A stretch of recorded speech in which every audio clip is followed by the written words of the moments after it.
recording of this session will be made available to all participants of the conference. A little bit about our speakers. Betty Ann is a certified research administrator and passionate research professional. She works for the Office of Finance and Research Administration Operations, Duke Human Vaccine Institute, as a grants and contracts manager. With over 17 years in life cycle research administration, she has worked at both the department and central office locations. Betty Ann is a presenter at local, national, and virtual conferences, including NCURA, SRAI, and FRAC. She has co-authored 2 published papers and co-developed several comprehensive research administration training programs. Being a research professional is a great adventure, and she can't wait to see where this road leads her next. Lorrie comes to you with over 19 years of life cycle research administration experience. She has been fortunate enough to be part of research communities at 3 institutions of higher education. Lorrie's experience and knowledge has been gained at the central and departmental levels, giving her a wealth of knowledge at all levels. Lorrie is currently with the Duke Human Vaccine Institute at Duke University. She is a member of NCURA, SRAI, NCMA, and other research communities where she keeps her skills and knowledge relevant. Lorrie carries the credentials of CRA and takes that role seriously as a research professional. She was recently published twice with a colleague in professional research administration journals. Lorrie enjoys sharing her experiences with you, learning from the research admin community, and loves helping make research happen. Welcome, Betty Ann and Lorrie.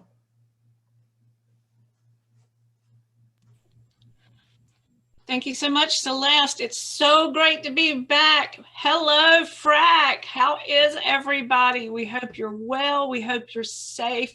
We are so thrilled to come back, and we can't wait till we can actually meet maybe in Mickey's house next year. I think that's most appropriate. So I'm trying to figure out, oh, the screen's moving. Is that me?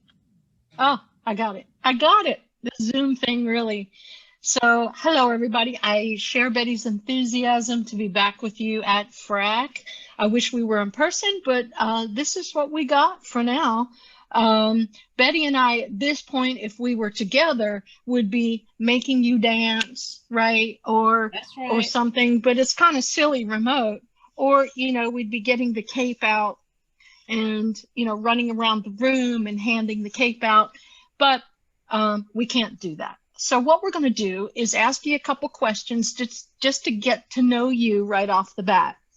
And so if you would answer in the chat so everybody can see your answers, that would be great. So ready? First question is, what is the strangest or funniest thing you have done while attending an online meeting? Now, in all transparency, Lorrie and I will not be answering that question because our director may be watching. Just saying. So put your answers up in the chat there so everybody can see them on the strangest or funniest thing you've done in a meeting. Exercised. Cook.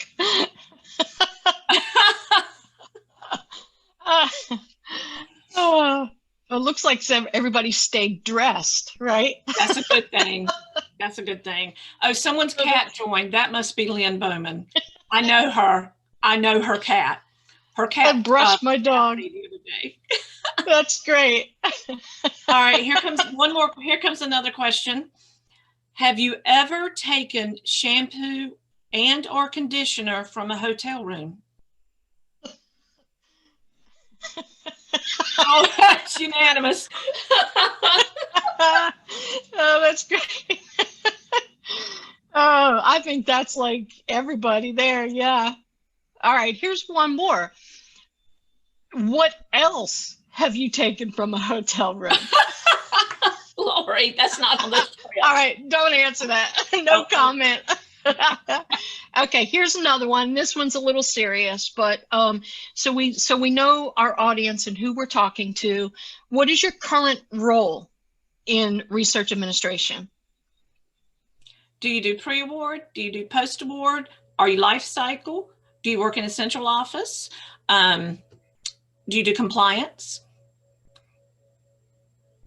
Oh, we've got a good mix. Great. We got a good mix. Yeah. And the last question before we get started is, what takeaways do you hope to get from this particular session on critical thinking?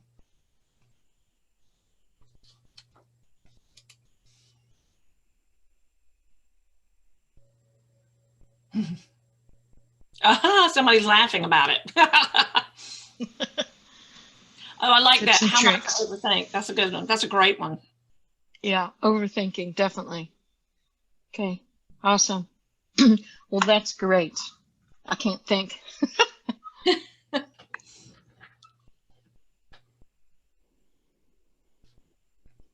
Okay, that's fantastic. Extra knowledge. Yeah, this is great. Great stuff. So with that, uh-oh.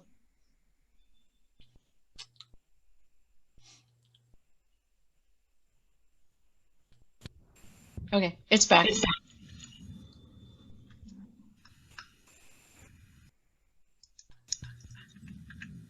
Okay, excellent. So Betty, you want to go ahead? So with that, we'll go ahead and get started. And I thought this was just the cutest cartoon because, you know, am I a critical thinker or am I overthinking it? Or here's the third part, am I not thinking at all? So let's figure it out.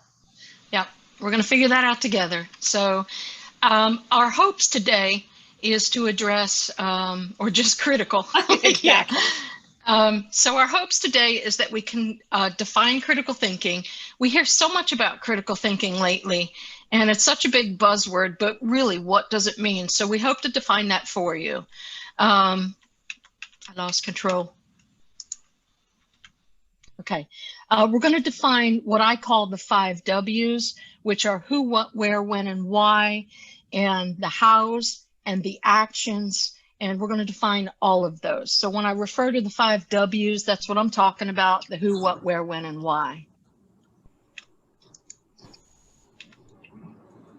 Prepare your mind to think like a detective, because sometimes that's what it feels like, that we have to be a detective to figure out what in the world is going on. So we're going to talk a little bit about how to do that.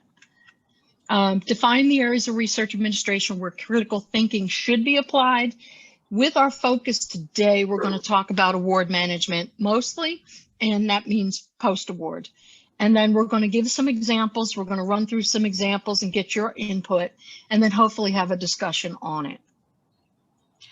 And my coworker Bella is barking, so that's her critical thinking contribution. So I apologize. And as a side note, I'm expecting a delivery, and unfortunately, it was supposed to be here tomorrow, and it's coming today. So Bella will let you know when it gets here. Okay. So let's talk about what is critical thinking. To be critical is involving skillful judgment as to truth, merit, judicial. Thinking. Oh, yeah, she'll give you more, Jennifer. Don't worry. Thinking is the process of using one's mind to considerate, to have consideration, and to reason about something. So that's the technical definition of critical thinking. So what really is critical thinking? So let's put it together. It's the objective analysis and evaluation. I'm going to have to move your pictures of an issue in order to form a judgment. So what does that really mean? That's the textbook definition, but here's what it means. It means to use your brain. That's all that means, is that we're going to use our brain, and we're going to teach you how to use the brain in order to critically think. So the first thing that we have to do is we have to turn the autopilot off. Sometimes we get so used to the repetition in our jobs. We get used to literally how many clicks it takes to get something input into a proposal budget. We just get used to the daily procedures that we go through, we got to remember we're the drivers. We also have to get rid of that thought process of, but that's not the way we've always done it. We've always done it this way. Once upon a time, Lorrie and I worked for a different shade of blue, and we had a sort of a nickname about, well, that's not the blue way. Well, in research administration, most particularly, we have to not think outside of the box. We have to think like there isn't a box. So in saying that, if I understand the why is this question coming up, why is this procedure happening, then I'll understand the how. How do I accomplish? How do I get the answer? How do I get to the end result? So if you have children that are always saying, but why, but why, but why? And I was one of those children, but why? They're probably going to be really good critical thinkers. Absolutely. Mindfulness is the key. Be in the moment, most particularly, or attorneys, very good. Most particularly if you are working through that questionable, is this compliant? Is this allowed? Be mindful of what you're doing and use the present set of circumstances, which goes back to, but that's not the way we've always done it. What is happening now? What are the new guidelines? What are we having to adhere to? And most of all, when you're critically thinking, you're saying, does this make sense to me? Does this make sense to the terms and conditions? Does this make sense? So how do I use my brain? And a lot of you are probably always doing this, but we're actually going to put it down on paper and make it be a process. I'm a visual person, and I know a lot of people are very visual. So when we seek to think critically, we need knowledge, right? We cannot make a decision without knowledge. And then with that knowledge, we are going to go to comprehending, understanding that knowledge, right? I got the knowledge, I need to understand it. And then I need to apply that knowledge somehow, some way, but there are other steps I need to go through before I apply that knowledge. We're not done. So then I need to analyze. It's the analysis phase. This, if this, then. That's all in analysis. A lot of people would get stuck right here in that analysis, right? And go down rabbit holes. Am I critically thinking too much? Okay. Some of us can't get out of that analysis phase, but there is a phase after that, and it's synthesis. And if you think of it as a way in music, where they use synthesizers, right? Where the music goes in and it does something with it and it shoots out a different way. And that's the phase there where we got all that, we put it in there, we mix it all around. And once it synthesizes or processes it, it may come out a completely different way. And that takes us to the evaluation stage, right? This is where we take action after all of that. And we're not sitting there each and every time saying, okay, now I need knowledge, now I need to comprehend. It becomes natural after a while, and it goes through all of those phases, and we're going to address those phases. So let's take a hypothetical situation. The question is, my PI wants to use his grant to buy iPads. So my question for you is, do you have enough information from just the question to make a decision? No. It's all gone no. Exactly. So you all stopped and thought. Yep, and this, I feel like I'm shouting at you, but you've all said no, so we're okay. So, all right, great. So, obviously, you all felt the same way. And did the request have enough information to answer those 5 W's? Who, what, where, when, why, how, the action we needed to take, and did it make sense? That correct. It did not have enough information. But the amazing thing, I have run across people that have tried to take action on that request without asking those pertinent questions. And so we can't possibly, we're not processors, right? A processor would just take action. So we are critically thinking research administration professionals. So absolutely good job. So we're going to turn critical thinking into thinking skills that are critical, okay? And give you the who, what, where, when, why action and make sense. So we talked about that list of knowledge, right? On to the next step. So knowledge is listing, defining, telling, describing, identifying, showing, and so on. What is this? This is the who, what, where, and when. So that knowledge that you are gathering are at least 4 of those W's: who, what, where, and when. So let's talk about what comprehension is. This is where you're summarizing, you're describing, you're interpreting what you have been investigating. You're seeing, is it a prediction? Does it associate? This is the why. Application: to demonstrate and calculate, to complete, to show and examine, to relate and to discover. This is the why to the how that we talked about earlier. Analysis, okay? Analyze, separate, order, explain, connect, classify, arrange, so on and so on. This is the how. The synthesis. I have a hard time saying that word, so pardon me if I stumble, but that's the combine, integrate, modify, substitute, plan. Remember, music goes in, jumbles it around, may come out a totally different way after we kick it around, right? This is the how to the does it make sense? Then you will need to evaluate. You're assessing it, making decisions. You may grade it, you may test it, recommend it. You're going to find support and summarize it. This is the action. So the last question after all of that, and we go through that flow chart, is does it make sense? You need to ask yourself all the time after all of that before you take any action. Does that request even make sense? And this is the part where we feel like the detective sometimes, right? And so I always make a joke and say Detective Lorrie and Detective Betty and my team, Detective so-and-so, because that's truly what we feel like sometimes. But that's okay because we're making an informed decision. But in Lorrie's life, nothing makes sense before coffee. And if you've got it right here all day long, all day long. If you've been to one of our in-person seminars, I always have Diet Mountain Dew and she always has coffee.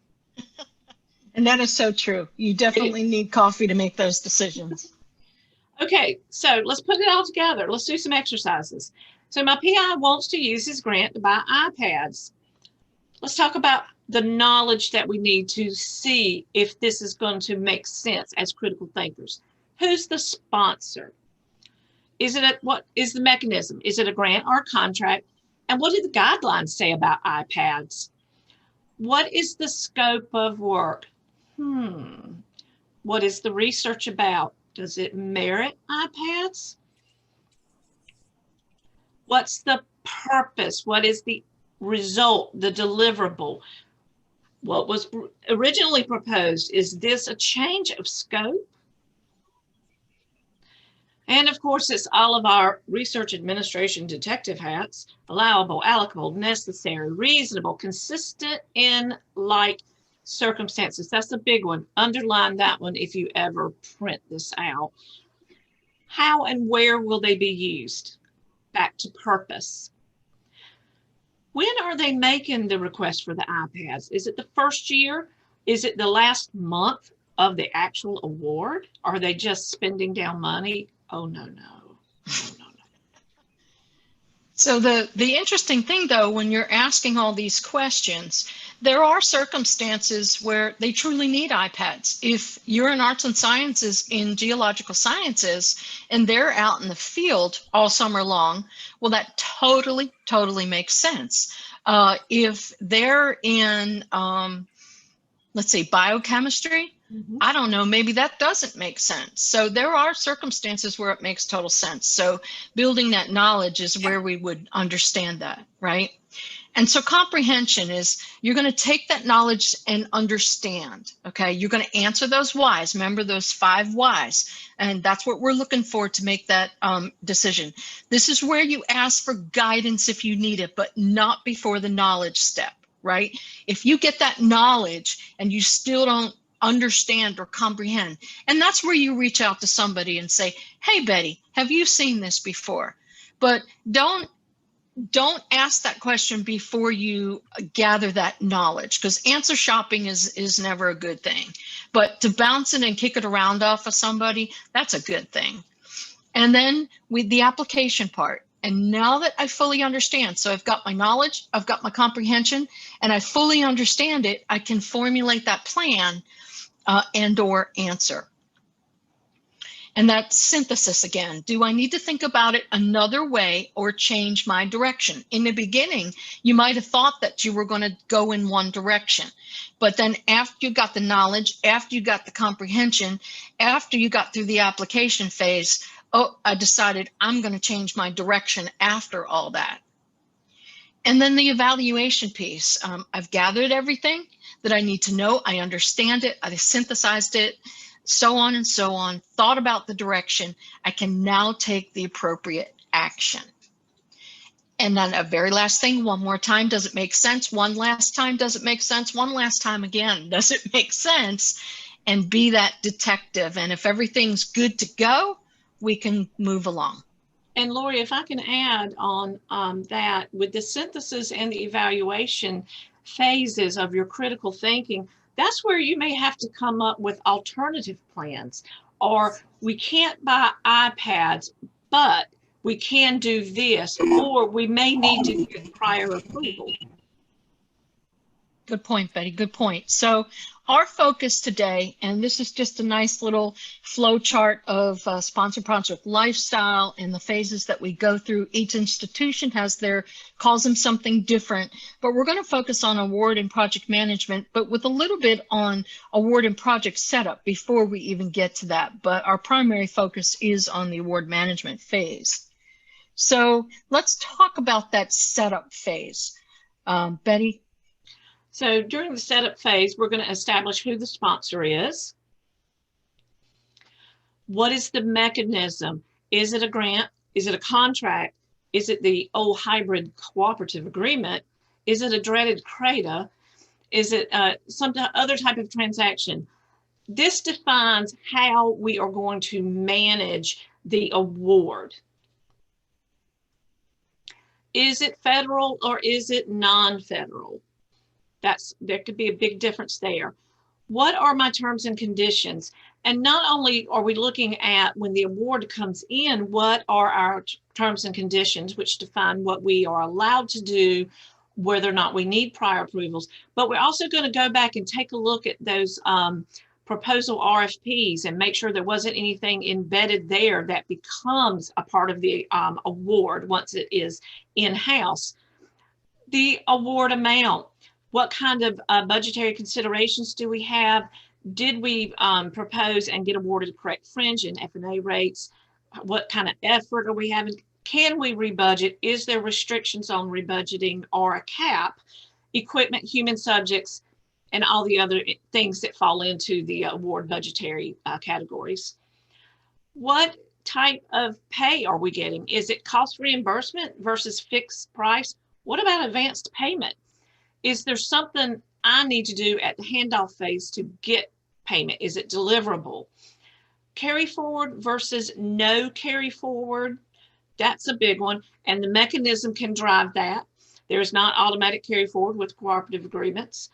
No cost extensions. Are they allowed? And what do I have to do to get one? Progress reporting and final reporting. And this is not only financial, but we also need to be cognizant of technical reports and when those are due, because that can drive how we get our payments. Invoice, do we invoice or is it a federal drawdown? Who is responsible? Is it industry contracting where the department may invoice, or is it federal drawdown where the central office is going to invoice? We should know all of this information. This drives how this award is set up and how we're going to manage it. And closeout. Whew, closeouts. How long do I have? Am I waiting too late? When is it due to the internal central office that you work with? When does the sponsor need it? And that will give me my guidelines in when I need to start working on closeout and when I need to start getting everything tidied up and making sure that it's a clean closeout so we don't miss a final payment. And we do not wait for the situation to find out about the award. We find out about it immediately. There should be a handoff between pre-award and post-award, or if you're the life cycle person, you actually have an advantage because you've done the proposal, so you've got that upper knowledge. Right. And so you'd be amazed at how many, when it gets handed off, if you're just doing award management and you're not doing the proposal phase and you're not doing the setup, how many people would just automatically pick up the award and start digging into the finances and don't have a true understanding about any of those things. Well, I don't know about you, but for me, I can't manage any of it unless I know that, and I don't want to wait until we're halfway through to figure out that I haven't done the invoicing and it was my responsibility. So these are things that we have to know at the award setup phase at the handoff if we're not setting it up. And so let's talk about a few areas that focus areas that could cause out of compliance. It's different for every institution as to what those hot buttons are, but these are the most common ones that we get into trouble. Our monthly reconciliation, where we're not quite paying attention to things and they kind of get out of hand. We're not forecasting, or our burn rates are off. Our effort distribution, that's a big one, right? There are just so many things around effort distribution that if we're not paying attention and truly understand that award, we could get out of compliance real fast. Our prior approvals, our rebudgeting or carry forward effort reduction, whether we can go up, whether we can go down, our cost transfers and the time frames that we're doing it and what's allowable and not. No cost extensions, whether we can get one, whether we can't, whether it's too bad, so sad kind of situation. Our carry forward requests and our subrecipient invoices. These are quick things, and it's, man, I'm saying all this and we really have to know a lot, don't we? So I think one of the key things, especially with the slide that Lorrie just talked about, is we do have to know a lot, and we get that knowledge by coming to FRAC and doing other symposiums and doing our own trainings and internal trainings to our universities and institutes that we work for, but also by understanding the award when we set it up, knowing, make yourself a cheat sheet, make yourself a sheet about each one of your awards. And that way you'll go into thinking critically about it as you're doing these things. So let's talk about reconciliation. Lorrie said something so profound a few minutes ago, and that is, we are not processors. I know, I can't imagine this. We are not processors. We don't sit down and start transferring or downloading information from a database that has done some financials for us into our shadow systems, whatever we use. We are research administrator professionals. And so we apply all of that RA knowledge critically to each thing we're doing. Sounds like it takes a lot of time. It does in a lot of situations, but it also becomes second nature. So reconciliation, first time you reconcile, you're checking the basics. Is this award set up based on what we talked about on the other slide about things we need to know and look for when we're setting these awards up? Ticking and tying, that's old school there. Expenses, are they allowable? Are they reasonable? Are they prudent to a taxpayer? Are they necessary? Are they coded to the right GL? That sounds so simple, doesn't it? But it's easy at award setup for a budget to be loaded incorrectly. Plan, what's the plan versus how are they actually spending? Payroll activity. Lorrie said it a little earlier. Effort is one of those things that it can make or break. It can make or break an award. Is the personnel correct? How do you know it's correct? What are you checking? You're checking the first time you reconcile, you're checking your budget for your proposal. You're checking to see what came in on the award. Who's the key personnel? Does it require cost share? Are we cost sharing? Are the fringe rates correct? And again, GL seems basic, doesn't it? But it can truly get you into some trouble. Do we have cost transfers? Do we need to address those up front? Are they allowed? Project obligations and commitments for forecasting. This is key. You need to be in the trenches, having your, whether it's monthly or how often you meet with your PI or their research team, you have got to get critical information. If you know that there is proposed a equipment purchase, then we should go ahead and be getting information about that so that we can be forecasting it, because a lot of times our PIs are looking at the bottom line. How much do I have? How much do I have? What do you need? And that's our job to keep them on track. And are we in overdraft? And how did we get there? And what are we going to do to fix it? And how are we going to avoid it in the future? Does the fund balance? Lorrie and I often talk about that our jobs are not, does 1 + 1 = 2? Because 1 + 1 = 2, right? But does 1 + 1 = 2? Is it allowed? Is it reasonable? Was it proposed? Is it the scope of work? So it's not the first thing you worry about when you are reconciling. You're looking at the whole picture as a research administrator. And this all seems like really, really basic, like, you know, this is for first-time people that are just starting out. No, it's for all. I mean, this is a good reminder for me, too, who's been doing this for a number of years, because when we get into that autopilot mode, that's what happens. We get into the mode of 1 + 1 = 2, and we just, the minute we deviate from what we normally do is where we kind of get caught.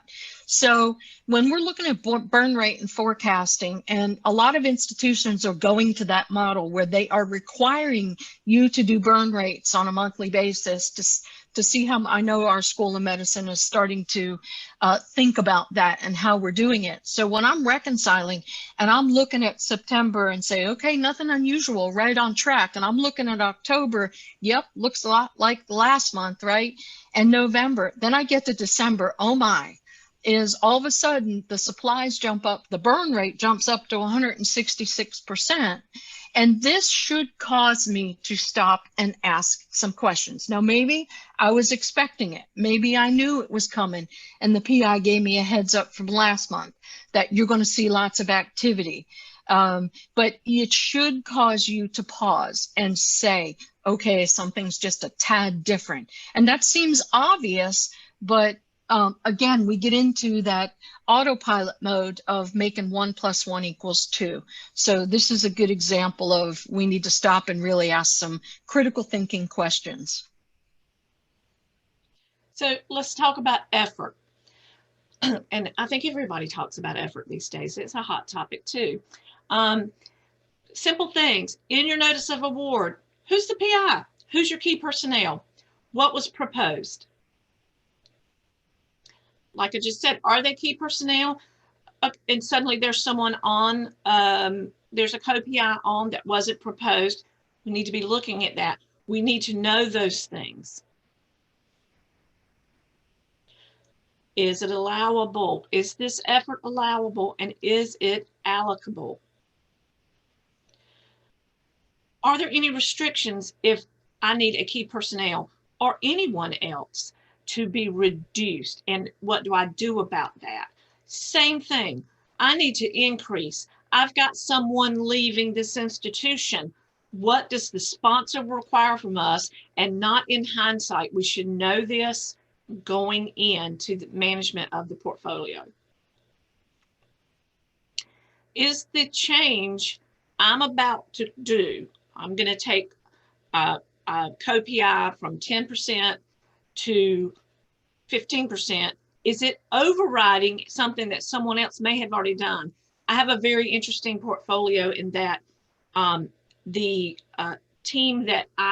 portfolio that I manage work with all the other people in our office on their projects. They have little pieces here and there. And so I have to make sure if I'm making effort changes, I'm not affecting something that someone else may have done. And that's where you critically think about how you communicate with one another.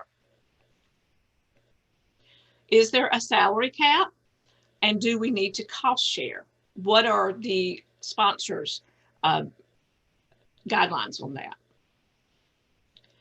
Can I have administrative or clerical salaries on this particular mechanism?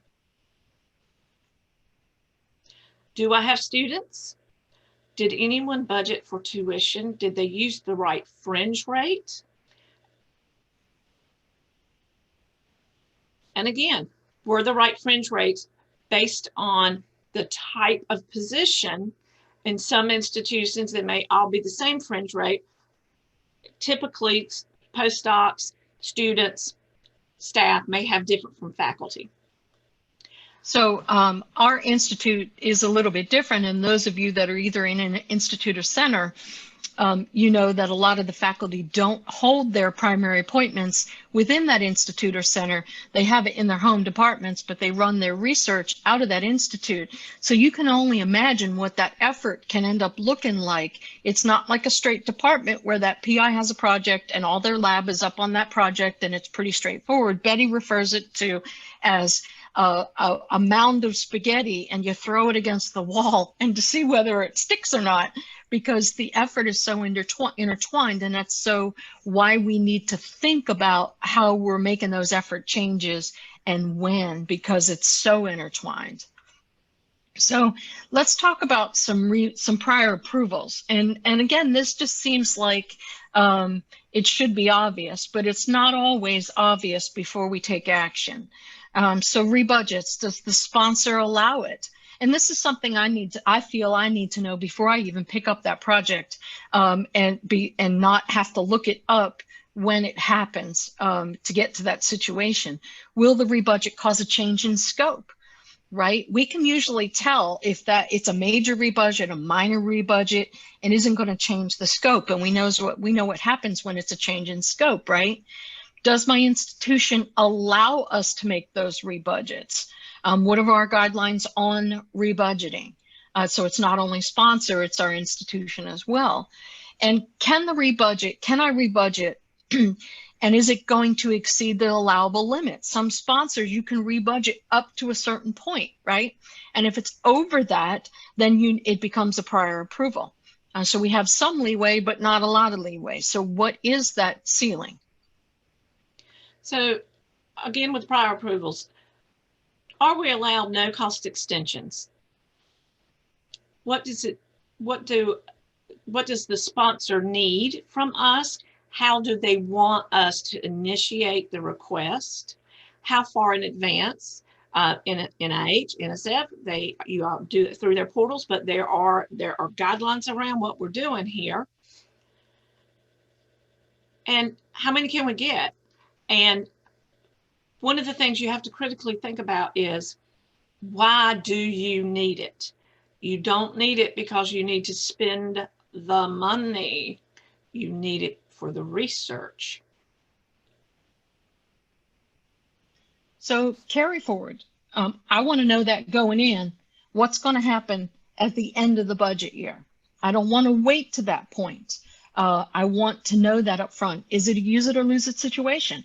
Is that something I'm going to be able to ask the sponsor for to continue using that money? Can I just continue to use it beyond that budget year?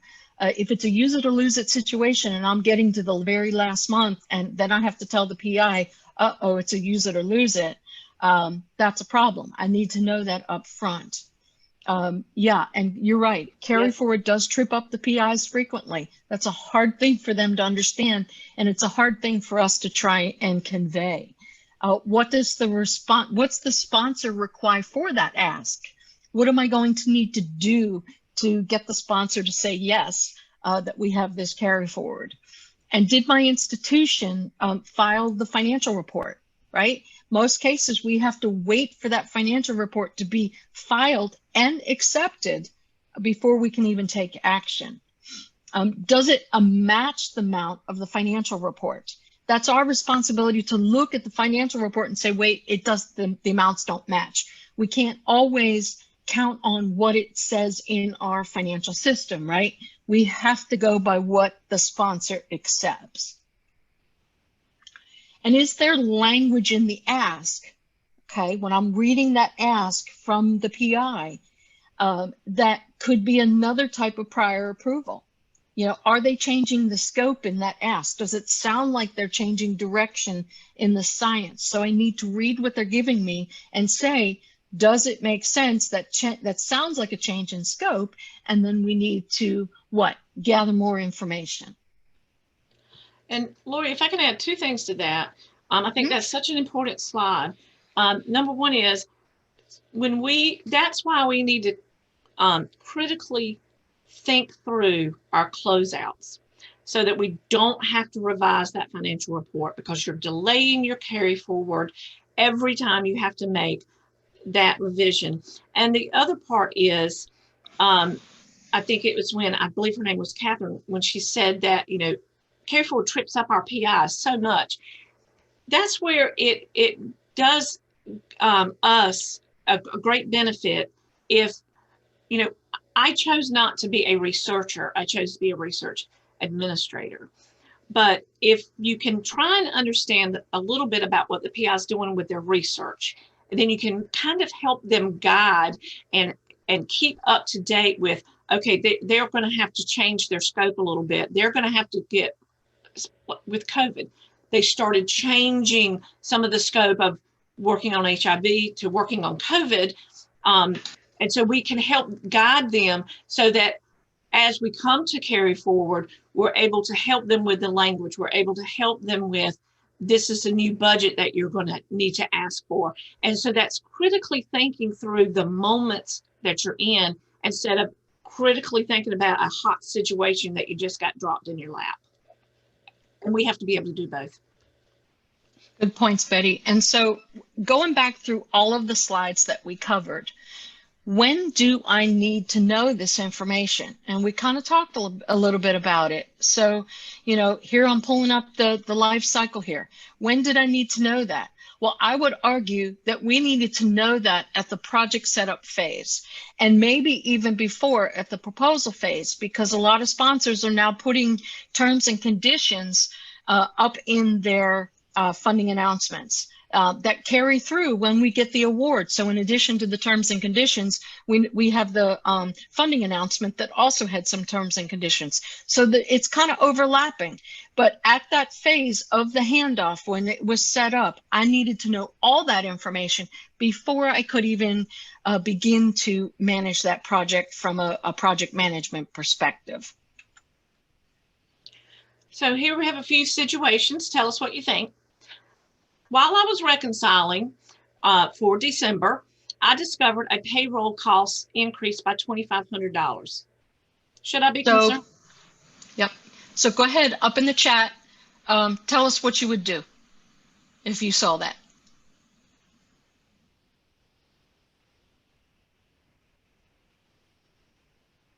Nobody knows what to do.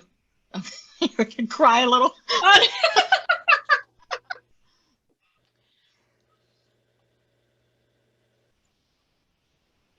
If anyone writes that you would day drink, that is not what you would do. No. Don't they every year? Dig in. That's a great one. Yes. Yep. Yes. So, yep. Great responses. We definitely, and I think the biggest one I'm seeing is look into it, right? Maybe, maybe somebody got a promotion, maybe it was raise time. Right? If it's legitimate, right? If it was correct, maybe there was people charged there that shouldn't have been charged there. Maybe we were expecting it. Maybe we weren't expecting it. But yes, absolutely. We can't just let that go. We knew that effort, say for instance, right, as a new postdoc, talk to the PI if we can't figure it out. But we should just not look at it and say, I wasn't expecting effort changes, right? We need to dig into that payroll to know why, and does it make sense? All great answers, all great answers.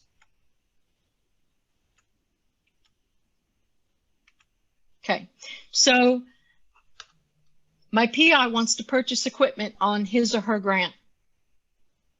Should I take action? Good. Is it in the budget? First one right out of the gate. Is it in the budget? Is it allowable? Was it proposed? Terms and conditions. That's a great one. Terms and conditions. Allowable, allocable. Yep. Sponsor regulations. You got it. You guys, we got some critical thinkers in this audience here. That's right. Absolutely. Allowable, allocable, sponsor terms and conditions. Was it proposed? What will the iPad be used for? Will the university approve it? That's a good great point. That's a great point. Because I know our university, it has to go, if it's on sponsored funds, it has to go from our authorization point to the sponsored office for them to authorize it. Right. When is the project ending? Good point. Is it in the last month?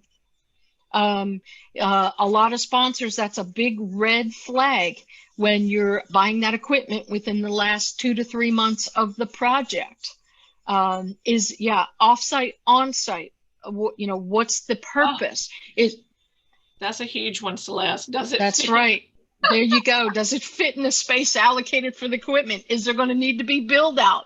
That gets into a whole nother situation, whether it can fit into the space. But fantastic. Will it need to be Christmas campaign? Yeah, right. Where will, hey, good one, Lynn. Where will it be stored? So these are all great questions to ask to build that knowledge comprehension right before you even take action. Okay, your PI has transferred to another institution and your institution relinquished their award. That award had a sub. The relinquishing institution sent an amendment to the sub deobligating the funds, which reduced their budget, of course. The sub has sent a final invoice for more than their available balance after relinquishment.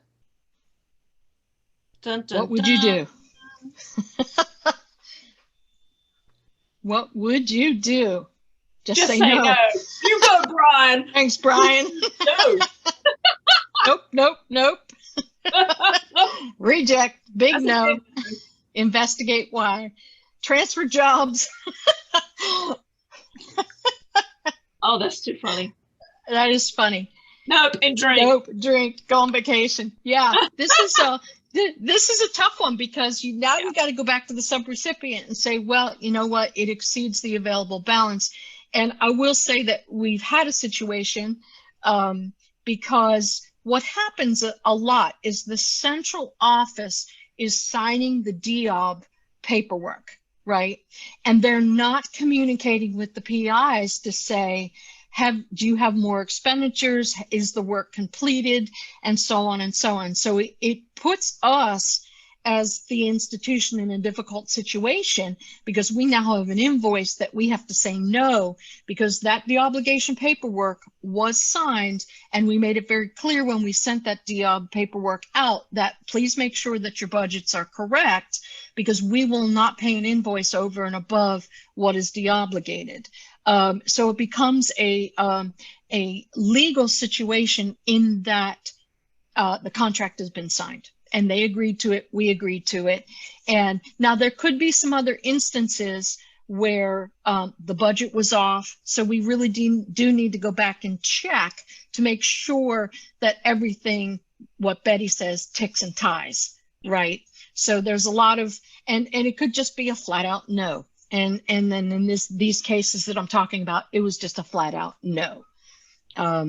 And Karen just had a chat that was great where she said, perfect critical thinking, good communication with the subrecipient ahead of time and good planning on our part would help eliminate this kind of situation.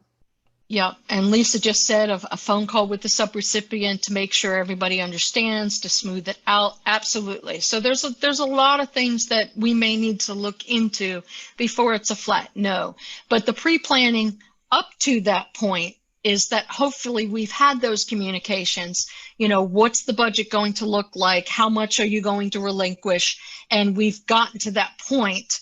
But again, sometimes there is a disconnect within your own university where one signs the paperwork and doesn't understand that. So there's a lot of things that could be happening there. But good job. We got some critical thinkers there, Betty. Yeah, we do. We definitely do.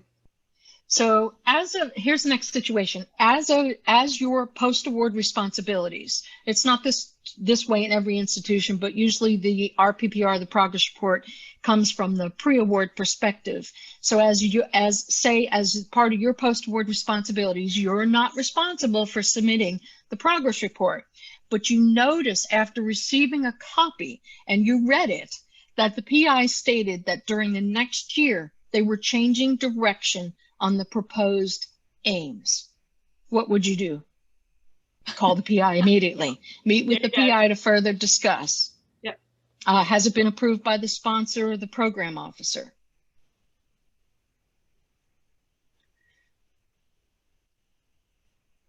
Right. A lot of call the PIs. Yep. And so, particularly with the NIH, is because it was stated in the RPPR, and it was a prior approval, clearly a prior approval situation, and they approved the RPPR, doesn't mean that they're approving that prior approval request. All it means is they're approving the science and authorizing the next year of funds. It doesn't exclude the need to do a formal prior approval request. So the first step, as I see everybody agree to that, is talking to your PI. Is it truly changing the proposed aims or just kind of reads that way? And get some clarification. If it's a yes, then we need to take the next steps for a prior approval. The program officer is always going to say yes to the science. They're always going to say yes, right? Oh, yeah, sure, you can do that. But we know it's not always the program officer that has the authorization to say yes. And so from an aims perspective, of course, that's the science. But if it is a true prior approval, we need to get that technical authorization, so to speak, and just not, well, it was in the RPPR. So yes, we have some clarity things that we need to do before we can even take action. So good job, everybody. I think this is our last one, I think, Lori. Yeah. PI wants to start spending on those carry forward funds prior to the approval of the carry forward funds. Nope. Nope. Tell them no. Can't do it. No. That's right. Yeah. And in some institutions, yeah. And that is, unless they can get reimbursed later, it's at their own risk. Okay. Yeah. Excellent. My first response, cut up the P card. That's good. Yeah. My first response is no. But in the same sense is, if you are at an institution that allows you to open up that account early, it is at your own risk. It is totally at the institution's own risk. Some institutions will say, yeah, you can go ahead and spend, but if your carry forward gets cut or it does not get authorized and it's a no, then the project will absorb those expenditures. So if you have a PI that is insistent and then the chair says, yep, absolutely, we can do it. So I see that's their policy there, that it's yes, they can do it at their own risk. Then everybody needs to be very clear that it is at their own risk. And it's a good idea to slap that in an email so that everybody is on the same page. Yep, I can do it. Understand that The sponsor has not authorized this yet. It's a prior approval. If you start spending now, it is at your own risk and the project's own risk. In most institutions, the department's not going to front that. It is going to be the project that absorbs it. So some institutions will take a hard stance on that and say, absolutely not. And that is my first choice. But if your institution allows it, then everybody needs to be absolutely on the same page at what that risk is. So great job. So where do we need to apply this critical thinking? So we're looking at this wheel here again. Where do we need to apply it? And guess what? It's everywhere. It is absolutely everywhere that we need to apply this critical thinking, regardless of what phase we are in research administration. And so who should be critically thinking? Who in research administration? Definitely pre-award, post-award, data management. All of us. That's right. Everyone. That's right, Jacqueline. Everyone. And this is my favorite slide ever. If you've been to any of our things, presentations, I slide it in because it's Wonder Bread. It reminds me of Wonder Bread as a child. But the PI has the idea, and look at all of us that touch it. And so every single bubble should be critically thinking, regardless of your responsibilities, regardless of whether you're post-award, pre-award, I or B. Yeah, isn't it great? I love this too. And I stick it in all of our stuff. She does. She slid that in there. She totally slid that in there. So the final question to you, award management, where does critical thinking fit in? And everybody said this, it is absolutely everywhere. Everywhere that we are touching that project, particularly from an award management perspective that we were talking, it's everywhere. That's right. Throughout the life cycle. Absolutely. Perfect. So we have just a couple minutes for some questions. And if anybody had some questions, we'd love to engage. If there are any questions, feel free to place it in the chat, or you can also use the raise hand feature, and we can try and unmute you as well. Yes. Did you say Wonder Bread? So I think the first comment was the PI feels that this is, the gist of it was pretty much, this is their research, this is their money, this is theirs, and and they don't want anybody involved, and what we do just kind of roadblocks, and that's never going to change. And what they don't understand, it is awarded to the university with them as the project directors. Sometimes we have to slide that in and remind them.